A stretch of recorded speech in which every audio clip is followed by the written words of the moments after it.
अस्सलाम वालेकुम। हम कैम्ब्रिज ओ लेवल मैथमेटिक्स की कंप्लीट वीडियो सीरीज़ के साथ आपके सामने हाज़िर हैं, जिस सिलसिले में हम ऑड्री सिम्पसन की बुक यूज़ करते हैं, क्योंकि ऑड्री सिम्पसन की बुक एक ही किताब में पूरा कोर्स भी कवर कर लेती है, कैम्ब्रिज की रिकमेंडेड भी है और एग्जाम स्टाइल क्वेश्चंस भी अच्छे हैं। चैप्टर 20 कर रहे थे मैट्रिसेस, और बहुत बेसिक लेवल का इसमें इंट्रोडक्टरी मटेरियल ज़्यादातर मौजूद है। हमने पिछली एक्सरसाइज में देखा था कि मैट्रिसेस क्या होते हैं, सिर्फ उसका बेसिक स्ट्रक्चर क्या होता है, ऑर्डर क्या होता है, डिटर्मिनेंट।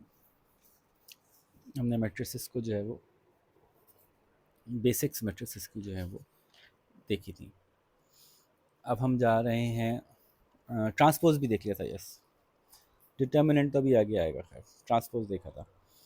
आज सिर्फ छोटी सी बात यह है कि एक मैट्रिक्स, अच्छा मैट्रिक्स की एडिशन सब्ट्रैक्शन भी देख लिया हमने पिछली एक्सरसाइज में।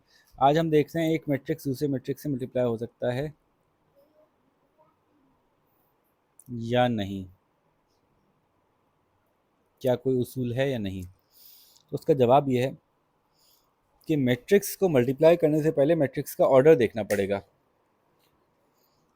और ये ऑर्डर तय करेगा। ऑर्डर हम लिखते कैसे हैं, रो बाय कॉलम, है ना। ये 2 बाय 2, ये 2 बाय 2। पहले वाले मैट्रिक्स, मल्टीप्लाई के साइन से पहले वाले मैट्रिक्स का कॉलम और दूसरे वाले मैट्रिक्स की रो की तादाद सेम होनी चाहिए, तो वो मल्टीप्लाई हो सकता है, वरना नहीं हो सकता। और जब आप मल्टीप्लाई करेंगे तो उसके बाद जो नतीजे में मैट्रिक्स बनेगा, एक बनेगा, इनको मल्टीप्लाई करेगा एक मैट्रिक्स आएगा, तो उसकी रोज जो होंगी वो इतनी होंगी और कॉलम जो होंगे वो इतने होंगे।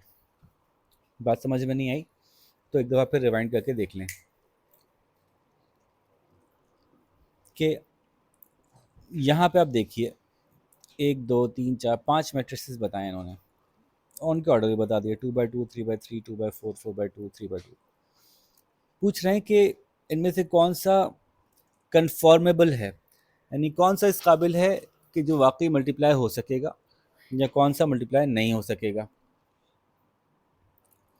और जब कोई मल्टीप्लाई हो सकेगा तो उसका जो रिजल्टेंट मैट्रिक्स है, जो आंसर है, वो कितने ऑर्डर का होगा। ये दो बातें हम बड़े बहुत ही आसानी से जल्दी ही बता सकते हैं। तो सबसे पहले तो मैंने आपको उसूल बताया कि एफ एंड जी मल्टीप्लाई तब होगा जब इसके कॉलम इसकी रोज के बराबर होंगे, जो कि नहीं है, तो ये मल्टीप्लाई नहीं हो सकता। तो भाई बात ही ख़त्म हो गई। जी और एच, इसके कॉलम इसकी रोज के बराबर नहीं है। जी पहले है तो जी पहले रख के देखना पड़ेगा, ऐसा नहीं कि जी बाद में और एच पहले, क्योंकि ऑर्डर चेंज, यानी इसका G into H is not equals to H into G in matrices, ये ध्यान में रखिएगा, ठीक है।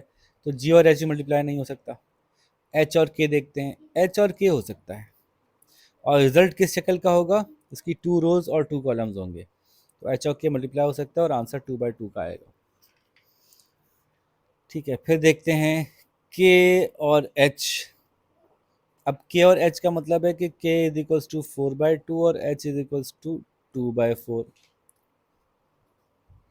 तो यस, ये देखें, ये भी हो सकते हैं, क्योंकि इसके कॉलम और इसकी रो सेम है, और रिजल्टेंट कैसा आएगा, 4 बाय 4 का रिजल्टेंट आएगा इस दफ़ा, ठीक है।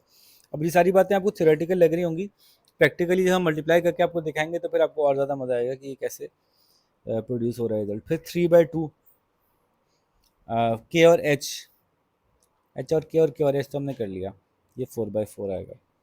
फिर पूछ रहे हैं एल और जी। एल इज़ 3 बाय 2 और जी है 3 बाय 3, तो ये नहीं हो सकता मल्टीप्लाई। दोनों को ऐसे बराबर बराबर लिख दें तो इससे आप बता देंगे कि मल्टीप्लाई हो सकता है नहीं हो सकता, और इससे आप बता देंगे कि रिजल्ट कैसा आएगा, ठीक है। फिर पूछ रहे हैं जी और एल। तो जी है आपका 3 बाय 3 और एल है आपका 3 बाय 2, तो यस ये मल्टीप्लाई हो सकता है और रिजल्ट होगा 3 बाय 2 का, ये नहीं हो सकता। फिर एल और एफ,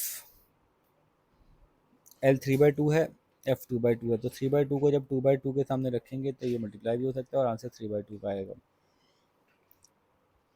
अभी आपको मल्टीप्लाई करना सिखा नहीं रहे, अभी खाली ये बता रहे हैं कि कौन सा मल्टीप्लाई हो सकता है, कौन सा मल्टीप्लाई नहीं हो सकता। एफ और एल क्या हो सकते हैं, तो एल है 3 बाय 2 और एफ है 2/2, तो ये मल्टीप्लाई नहीं हो सकते। ठीक है जी, ये 20.2 ख़त्म हुई यहाँ पे, और इसी तरह से चलते हम छोटे छोटे स्टेप्स लेते हुए आगे चलते जाएंगे। अब पूरा चैप्टर कंप्लीट कर लेंगे। आप इसको कंप्लीट कीजिए, जब तक हम अगली वीडियो बनाते हैं। अपना ख्याल रखिएगा। अल्लाह हाफ़िज़।